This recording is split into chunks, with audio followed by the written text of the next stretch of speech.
신명기 13장부터 15장 그리고 시편 64편입니다. 신명기 13장부터 15장입니다. 가나안 땅에 들어가는 이스라엘 백성들에게 하나님께서 경계 대상 1호로 말씀하신 것은 바로 우상 숭배였습니다.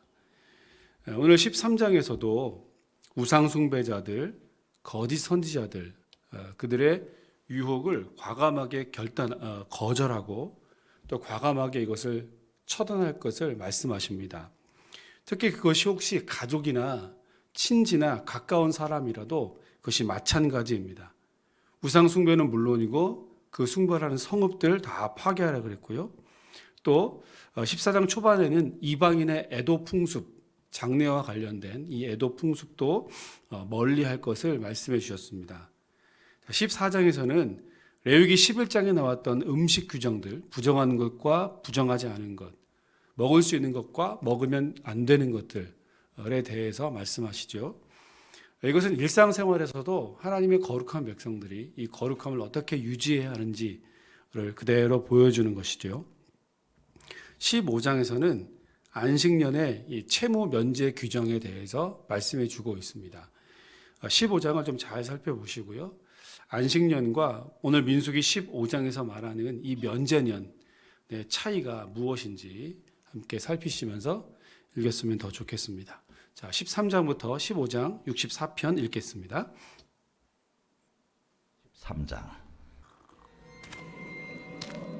너희 중에 선지자나 꿈꾸는 자가 일어나서 이적과 기사를 네게 보이고 그가 네게 말한 그 이적과 기사가 이루어지고 너희가 알지 못하던 다른 신들을 우리가 따라 섬기자고 말할지라도 너는 그 선지자나 꿈꾸는 자의 말을 청종하지 말라. 이는 너희의 하나님 여호와께서 너희가 마음을 다하고 뜻을 다하여 너희의 하나님 여호와를 사랑하는 여부를 알려하사 너희를 시험하심이니라. 너희는 너희의 하나님 여호와를 따르며 그를 경외하며 그의 명령을 지키며 그의 목소리를 청종하며 그를 섬기며 그를 의지하며 그런 선지자나 꿈꾸는 자는 죽이라. 이는 그가 너희에게 너희를 애굽 땅에서 인도하여 내시며 종되었던 집에서 속량하신 너희의 하나님 여호와를 배반하게 하려 하며 너희의 하나님 여호와께서 네게 행하라 명령하신 도에서 너를 꿰어내려고 말하였습니다. 너는 이같이 하여 너희 중에서 악을 제할지니라. 내 어머니의 아들 곧 내 형제나 내 자녀나 내 품의 아내나 너와 생명을 함께하는 친구가 가만히 너를 깨어 이르기를 너와 네 조상들이 알지 못하던 다른 신들 곧 네 사방을 둘러싸고 있는 민족 혹 네게서 가깝든지 네게서 멀든지 땅 이 끝에서 저 끝까지에 있는 민족의 신들을 우리가 가서 섬기자 할지라도 너는 그를 따르지 말며 듣지 말며 긍휼히 여기지 말며 애석히 여기지 말며 덮어 숨기지 말고 너는 용서 없이 그를 죽이되 죽일 때에 내가 먼저 그에게 손을 대고 후에 뭇 백성이 손을 대라. 그는 애굽 땅 종되었던 집에서 너를 인도하여 내신 네 하나님 여호와에게서 너를 꿰어 떠나게 하려 한 자이니 너는 돌로 쳐 죽이라. 그리하면 온 이스라엘이 듣고 두려워하여 이 같은 악을 다시는 너희 중에서 행하지 못하리라. 네 하나님 여호와께서 네게 주어 거주하게 하시는 한 성읍에 대하여 네게 소문이 들리기를 너희 가운데서 어떤 불량배가 일어나서 그 성읍 주민을 유혹하여 이르기를 너희가 알지 못하던 다른 신들을 우리가 가서 섬기자 한다 하거든 너는 자세히 묻고 살펴보아서 이런 가증한 일이 너희 가운데 있다는 것이 확실한 사실로 드러나면 너는 마땅히 그 성읍 주민을 칼날로 죽이고 그 성읍과 그 가운데 거주하는 모든 것과 그 가축을 칼날로 진멸하고 또 그 속에서 빼앗아 차지한 물건을 다 거리에 모아놓고 그 성읍과 그 탈취물 전부를 불살라 내 하나님 여호와께 드릴지니 그 성읍은 영구히 폐허가 되어 다시는 건축되지 아니할 것이라. 너는 이 진멸할 물건을 조금도 네 손에 대지 말라. 그리하면 여호와께서 그의 진노를 그치시고 너를 긍휼히 여기시고 자비를 더하사 네 조상들에게 맹세하심 같이 너를 번성하게 하실 것이라. 네가 만일 네 하나님 여호와의 말씀을 듣고 오늘 내가 네게 명하는 그 모든 명령을 지켜 네 하나님 여호와의 목전에서 정직하게 행하면 이같이 되리라.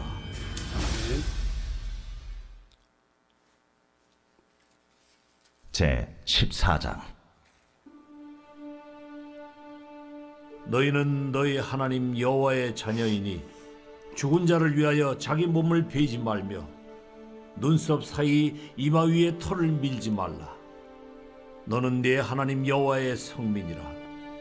여호와께서 지상 만민 중에서 너를 택하여 자기 기업의 백성으로 삼으셨느니라. 너는 가증한 것은 무엇이든지 먹지 말라. 너희가 먹을 만한 짐승은 이러하니 곧 소와 양과 염소와 사슴과 노루와 불그스름한 사슴과 산염소와 볼기가 흰 노루와 뿔이 긴 사슴과 사냥들이라. 짐승 중에 굽이 갈라져 쪽발도 되고 새김질도 하는 모든 것은 너희가 먹을 것이니라. 다만 새김질을 하거나 굽이 갈라진 짐승 중에도 너희가 먹지 못할 것은 이것이니 곧 낙타와 토끼와 사반. 그것들은 새김질은 하나 굽이 갈라지지 아니하였으니 너희에게 부정하고 돼지는 굽은 갈라졌으나 새김질을 못함으로 너희에게 부정하니 너희는 이런 것의 고기를 먹지 말 것이며 그 사체도 만지지 말 것이니라. 물에 있는 모든 것 중에서 이런 것은 너희가 먹을 것이니 지느러미와 비늘 있는 모든 것은 너희가 먹을 것이요 지느러미와 비늘이 없는 모든 것은 너희가 먹지 말지니 이는 너희에게 부정함이니라. 정한 새는 모두 너희가 먹으려니와 이런 것은 먹지 못할지니 곧 독수리와 솔개와 물수리와 매와 새매와 매 종류와 까마귀 종류와 타조와 타흐마스와 갈매기와 새매 종류와 올빼미와 부엉이와 흰 올빼미와 당아와 오름과 노자와 학과 황새 종류와 대승과 박쥐며 또 날기도 하고 기어다니기도 하는 것은 너희에게 부정하니 너희는 먹지 말 것이나 정한 새는 모두 너희가 먹을지니라. 너희는 너희의 하나님 여호와의 성민이라. 스스로 죽은 모든 것은 먹지 말 것이나 그것을 성중에 거류하는 객에게 주어 먹게 하거나 이방인에게 파는 것은 가하니라. 너는 염소 새끼를 그 어미의 젖에 삼지 말지니라. 너는 마땅히 매년 토지 소산의 11조를 드릴 것이며 내 하나님 여호와 앞 곧 여호와께서 그의 이름을 두시려고 택하신 곳에서 내 곡식과 포도주와 기름의 11조를 먹으며 또 내 소와 양의 처음 난 것을 먹고 내 하나님 여호와 경외하기를 항상 배울 것이니라.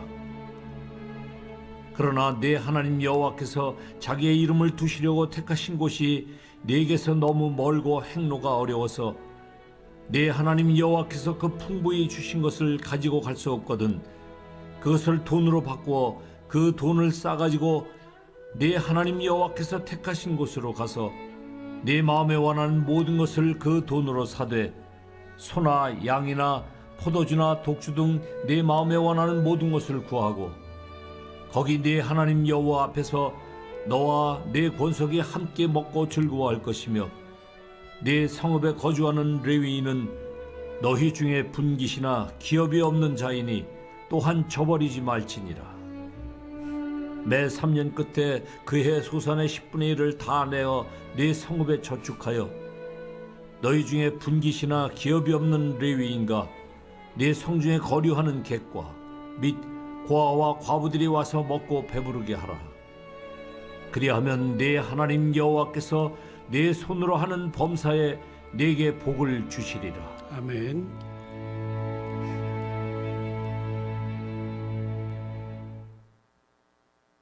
제 15장. 매 7년 끝에는 면제하라. 면제의 규례는 이러하니라. 그의 이웃에게 구워진 모든 체주는 그것을 면제하고 그의 이웃에게나 그 형제에게 독촉하지 말지니 이는 여호와를 위하여 면제를 선포하였음이라. 이방인에게는 네가 독촉하려니와 네 형제에게 구워준 것은 네 손에서 면제하라. 네가 만일 네 하나님 여호와의 말씀만 듣고 내가 오늘 네게 내리는 그 명령을 다 지켜 행하면 네 하나님 여호와께서 네게 기업으로 주신 땅에서 네가 반드시 복을 받으리니 너희 중에 가난한 자가 없으리라. 내 하나님 여호와께서 네게 허락하신 대로 네게 복을 주시리니 네가 여러 나라에 구워 줄지라도 너는 꾸지 아니하겠고 네가 여러 나라를 통치할지라도 너는 통치를 당하지 아니하리라. 네 하나님 여호와께서 네게 주신 땅 어느 성읍에서든지 가난한 형제가 너와 함께 거주하거든 그 가난한 형제에게 네 마음을 완악하게 하지 말며 네 손을 움켜쥐지 말고 반드시 네 손을 그에게 펴서 그에게 필요한 대로 쓸 것을 넉넉히 구워주라. 삼가 너는 마음에 악한 생각을 품지 말라. 곧 이르기를 일곱째 해 면제년이 가까이 왔다 하고 내 궁핍한 형제를 악한 눈으로 바라보며 아무것도 주지 아니하면 그가 너를 여호와께 호소하리니 그것이 네게 죄가 되리라. 너는 반드시 그에게 줄 것이요 줄 때에는 아끼는 마음을 품지 말 것이니라. 이로 말미암아 내 하나님 여호와께서 네가 하는 모든 일과 네 손이 닿는 모든 일에 네게 복을 주시리라. 땅에는 언제든지 가난한 자가 그치지 아니하겠으므로 내가 네게 명령하여 이르노니 너는 반드시 네 땅 안에 네 형제 중 곤란한 자와 궁핍한 자에게 네 손을 펼지니라. 네 동족 히브리 남자나 히브리 여자가 네게 팔렸다 하자. 만일 6해 동안 너를 섬겼거든 7째 해에 너는 그를 놓아 자유롭게 할 것이요 그를 놓아 자유하게 할 때에는 빈손으로 가게 하지 말고 내 양무리 중에서와 타작 마당에서와 포도주 틀에서 그에게 후히 줄지니 곧 내 하나님 여호와께서 네게 복을 주신 대로 그에게 줄지니라. 너는 애굽 땅에서 종되었던 것과 네 하나님 여호와께서 너를 속량하셨음을 기억하라. 그것으로 말미암아 내가 오늘 이같이 네게 명령하노라. 종이 만일 너와 네 집을 사랑함으로 너와 동거하기를 좋게 여겨 네게 향하여 내가 주인을 떠나지 아니하겠노라 하거든 송곳을 가져다가 그의 귀를 문에 대고 뚫으라. 그리하면 그가 영구히 네 종이 되리라. 네 여종에게도 그같이 할지니라. 그가 6해 동안에 품꾼의 사기에 배나 받을 만큼 너를 섬겼은즉 너는 그를 놓아 자유하게 하기를 어렵게 여기지 말라. 그리하면 네 하나님 여호와께서 네 범사에 네게 복을 주시리라. 네 소와 양의 처음 난 수컷은 구별하여 네 하나님 여호와께 드릴 것이니 네 소의 첫 새끼는 부리지 말고 네 양의 첫 새끼의 털은 깎지 말고 너와 네 가족은 매년 여호와께서 택하신 곳 네 하나님 여호와 앞에서 먹을지니라. 그러나 그 짐승이 흠이 있어서 절거나 눈이 멀었거나 무슨 흠이 있으면 네 하나님 여호와께 잡아드리지 못할지니 네 성중에서 먹되 부정한 자나 정한 자가 다 같이 먹기를 노루와 사슴을 먹음같이 할 것이요 오직 피는 먹지 말고 물같이 땅에 쏟을지니라. 아멘.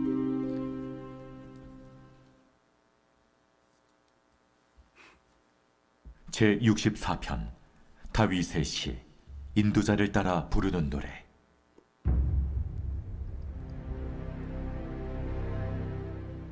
하나님이여, 내가 근심하는 소리를 들으시고 원수의 두려움에서 나의 생명을 보존하소서. 주는 악을 꾀하는 자들의 음모에서 나를 숨겨주시고 악을 행하는 자들의 소동에서 나를 감추어 주소서. 그들이 칼같이 자기의 혀를 연마하며 화살같이 독한 말로 겨누고 숨은 곳에서 온전한 자를 쏘며 갑자기 쏘고 두려워하지 아니하는도다. 그들은 악한 목적으로 서로 격려하며 남몰래 울무놓기를 함께 의논하고 하는 말이 누가 우리를 보리요 하며 그들은 죄악을 꾸미며 이르기를 우리가 묘책을 찾았다 하나니 각 사람의 속뜻과 마음이 깊도다. 그러나 하나님이 그들을 쏘시리니 그들이 갑자기 화살에 상하리로다. 이러므로 그들이 엎드러지리니 그들의 혀가 그들을 해함이라. 그들을 보는 자가 다 머리를 흔들리로다. 모든 사람이 두려워하여 하나님의 일을 선포하며 그의 행하심을 깊이 생각하리로다. 의인은 여호와로 말미암아 즐거워하며 그에게 피하리니 마음이 정직한 자는 다 자랑하리로다. 아멘. 신명기 15장에서는 우리가 방금 읽은 것처럼 이 면제년 혹은 안식년에 관한 규정들이 다시 나오고 있죠. 참 오늘은 잠시 기도하고 성전을 청소하도록 이번 달에는 이렇게 하겠습니다. 이 안식년 규정은 출애굽기 23장 그리고 레위기 25장에도 나왔던 그런 말씀이죠. 주로 땅을 경작하지 말고 땅도 쉬게 하고 당사 본인도 쉬고 종들도 쉬고 그 집안에 거하는 모든 사람들이 다 쉬라고 이렇게 명령했죠. 특히 출애굽기 23장에서는 그 땅을 갈지 말고 묵혀두어서 그 땅에서 자연스럽게 자라나는 이 곡식들을 가난한 사람들이 먹을 수 있도록, 그리고 또 거기서도 남으면 짐승들이 와서 먹을 수 있도록 그것을 거두지 말 것을 이렇게 명령했었습니다. 그런데 오늘 신명기 15장에서 이 안식년의 규정이요 조금 더 확대가 됩니다. 이제는 빚을 면제해 주어라 라고 규정합니다. 따라서 안식년을 면제년이라고도 말하게 되는 거죠. 빚을 면제, 탕감해 주는 겁니다. 이것이 정확하게 어떤 의미인지는 학자들 간에 좀 의견이 분분하다고 합니다. 왜냐하면 진 빚을 완전히 다 7년째 없게 해주는, 탕감해 주는 것인지, 아니면 안식년 이 기간 동안에만 채무 이행을 잠깐 미루어 두는 것인지, 그 기간 동안만이라도 이 채무 이행 규정을 좀 미루어 둔다 라고 하는 것으로 이제 해석할 수 있다고 했는데, 두 번째, 이것이 조금 더 설득력을 가집니다. 왜냐하면 안식년이라는 것이 일을 하지 않고 여섯 번째 해에는 하나님께서 2해 동안 먹을 것을 풍족히 주시는 해이죠. 그래서 이 안식년에는 아무것도 하지 않고 하나님의 은혜만을 구하면서 그렇게 살아가는 때이잖아요. 완전히 몸과 마음, 영혼과 모든 것을 다 쉬는 해입니다. 자, 그런데 빚을 가지고 있으면 이 안식년에도 빚을 갚아야 한다는 부담감 혹은 압박감이 있잖아요. 자, 그러니까 적어도 이 7번째 해만큼이라도 이 빚을 갚아야 되는 압박감 혹은 부담감에서 조금 자유를 주자라는 겁니다. 이것이 안식년이 가지고 있는 취지와 훨씬 더 맞는다라는 것이죠. 그래서 이 안식년 기간 동안에 채무 이행하는 그 의무를 잠깐 유예해 주자, 이런 것으로 면제년의 규정을 이제 해석하게 되는 거죠. 자, 이 면제년에는 오늘 15장 1절, 2절, 7년마다 있는 것이고요. 1절, 2절에 보니까 채무 면제를 독촉하지 말아라. 그 형제들에게 독촉하지 말자 이랬고요. 또 읽어가다 보면 완악한 마음을 가지고 움켜쥐지 말고 손을 펴고 넉넉하게 이 가난한 사람들을 도와주어라, 이렇게도 말씀해 주고 있습니다.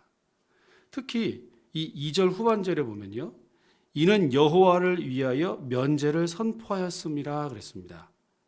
그의 이웃에게나 그 형제에게 독촉하지 말지니 이는 여호와를 위하여 면제를 선포하였음이라, 이렇게 말씀하고 있는데요. 여호와를 위하여 면제를 선포하다라는 구절도 약간 좀 해석이 어렵습니다. 위하여라고 하는 말을 누구를 향하여, 누구를 위하여 여러 가지로 번역될 수 있는 전치사이기 때문에 그런데요. 학자들은 이것을 여호와를 향한 권리 포기를 선언해라, 이렇게 해석했습니다.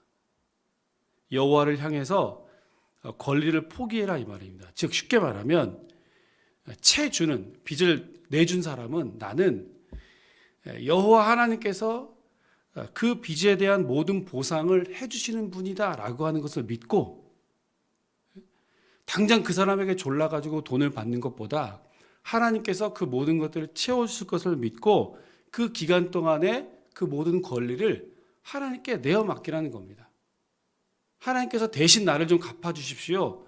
하나님께서 내 모든 손실을 대신 채워주시고 보상해 주십시오라고 하나님만 바라보고 하나님께 전적으로 의지하라 라는 내용입니다. 11조도 그랬고요. 그 다음에 안식년, 각종 절기들, 우리가 출애굽기를 보면서 각종 절기들을 말하면서 우리가 그런 말씀을 묵상했었는데요. 이렇게 다 쉬고 언제 일을 하고, 그죠? 그런데 그렇게 온전히 내어드리면 하나님께서 그 모든 손실들을 다 채워주실 것이다 그랬죠. 오늘 보십시오. 이 말씀에 순종하면 5절, 6절, 10절에도 반드시 복을 줄 것이고 10절에도 보면 네가 하는 모든 일과 내 손이 닿는 모든 일에 내게 복을 주실 것이다. 이렇게 말씀하고 있습니다. 이 말씀에 온전히 순종하면 하나님께 이 모든 권리를 포기해 드리면 내가 빚을 받아야 되는 권리를 포기하고 하나님께 온전히 맡겨드리면 하나님께서 이 모든 것들을 더 풍성하게 풍족하게 채워주실 것이다 라는 말씀입니다. 우리가 이번에 연탄헌금을 했지 않습니까? 2,000장을 작정하고 한 장당 800원이니까 160만 원의 예산이 필요했습니다. 근데 이번에 한 150만 원가량 우리 성도님들께서 헌금을 해주셨어요. 너무 감사한 일이죠. 10만 원 모자라는 건요. 작년에 우리가 헌금을 하고 연탄헌금을 하고 행사를 하고 남았던 것에서 조금 보태서 이제 160만 원을 저희가 갚았고요. 그러고도 한 120만 원 가량이 또 남았습니다. 그래서 이거를 어떻게 처리할까 또 행복한 고민에 빠지게 되었어요. 너무 감사한 일이죠. 그래서 뭐 작년에 이제 그 한 번 더 연탄을 봉사하자 이런 취지로 남겨두었었는데 여건이 잘 되지 않아서 이제 그것이 이제 올해까지 이렇게 넘어왔었거든요. 그러다 보니까 이제 우리 사회봉사부에서 이것을 우리 주변의 어려운 이웃들을 더 많이 도왔으면 좋겠다. 이것을 가지고 기왕에 장애인 단체에 기부하자는 의견도 있고 또 우리 교회 나오지 않지만 어렵게 목회를 하시거나 어렵게 살아가시는 이웃들이 있기 때문에 그들을 위해서 이것을 나누자라고 하는 그런 다양한 의견들이 많이 있어서 너무 기분 좋은 행복한 고민들을 하고 있습니다. 우리도 많지 않지만 우리도 넉넉하지 않지만 충분히 우리가 할 수 있는 범위 안에서 나누고 베풀고 내가 가지고 있는 것을 섬기면 훨씬 더 하나님께서 많은 것들로 채워주시리라 저는 분명히 믿습니다. 우리가 나도 먹을 게 없고 나도 쓸 게 없지만 우리도 부족하지만 그래도 우리가 할 수 있는 한 최선을 다해서 돕고 섬기고 나누면 하나님은 반드시 우리에게 채워주실 것을 믿고 이와 같은 주님의 마음을 품고 이 말씀에 순종하는 마음으로 긍휼한 마음을 가지고 더 많이 나누고 더 많이 베풀고 더 많이 섬기시는 저와 여러분 모두가 되시기를 주의 이름으로 축원합니다. 기도하겠습니다. 하나님 아버지, 약속의 땅 가나안에 들어가게 될 출애굽 2세대를 향하여서 철저하게 아주 세심하게 우상 숭배를 경고하고 우상 섬기는 자들을 과감하게 처단할 것을 명령하셨고 또 매 7년마다 안식할 때에 나에게 빚을 진 사람들을 그 채무를 그 채무를 갚아주는 그 기간을 유예하고 미루어 줄 것을 오늘 이스라엘 백성들에게 말씀해 주신 이 귀한 말씀들을 오늘 우리가 또 듣습니다. 하나님 말씀을 보면서 우리가 할 수 있는 것, 내가 베풀 수 있는 것, 나도 힘들고 나도 어렵고 나도 쓸 게 없지만 그래도 나보다 어려운 이웃들을 향해서 움켜쥐지 않고 손을 펼치고 긍휼히 여기는 마음을 가지고 이 주님 말씀에 순종하는 모습으로 우리가 돕고 섬기고 나눌 수 있는 긍휼의 마음, 이 넉넉한 마음들을 우리 모두에게 허락하여 주옵소서. 아주 작은 것이지만 이 작은 것을 가지고 이웃을 섬기고 나누면서 이 하나님의 마음을 실천할 수 있도록 우리 모두에게 은혜 주시고 주는 것이 받는 것보다 복되다 하신 이 주님의 말씀을 기억해서 할 수 있는 한 최선을 다하여 함께 나누고 더불어 살아가고 나 혼자만 안전하고 나 혼자만 건강하고 나 혼자만 잘 먹고 잘 사는 것이 아니라 더불어 함께 잘 살아가는 더불어 함께 안전한 공동체와 이 사회를 이루어가는 데에 우리 성도들과 우리 건강한 교회가 귀하게 쓰임받을 수 있도록 은혜를 더하여 주시옵소서. 이 넉넉한 마음, 이 긍휼히 여기는 마음, 그래서 더 풍성한 은혜들, 오늘 말씀에는 우리가 하는 일과 손이 닿는 모든 일에 하나님께서 복을 주시겠다 말씀하셨는데 이 말씀을 순종하면 더 풍성한 것을 채워주시는 그 하나님을 우리가 날마다 경험할 수 있도록 은혜 더하여 주시옵소서. 내일은 거룩한 주일입니다. 여러 가지 상황과 형편 때문에 교회에 오지 못하고 또 코로나 때문에 억지로 집에서 예배를 드려야 하는 분들도 참 많이 있습니다. 우리 모두를 안전하게 지켜주시고 각자의 처한 자리에서 최선을 다해서 충성스럽게 할 수 있는 한 성전에 나와 함께 예배할 수 있도록 은혜 더하여 주옵소서. 감사드리며 예수님 이름으로 기도합니다. 아멘. 하늘에 계신 우리 아버지, 아버지의 이름을 거룩하게 하시며 아버지의 나라가 오게 하시며 아버지의 뜻이 하늘에서와 같이 땅에서도 이루어지게 하소서. 오늘 우리에게 일용할 양식을 주시고 우리가 우리에게 잘못한 사람을 용서하여 준 것 같이 우리 죄를 용서하여 주시고 우리를 시험에 빠지지 않게 하시고 악에서 구하소서. 나라와 권능과 영광이 영원히 아버지의 것입니다. 아멘.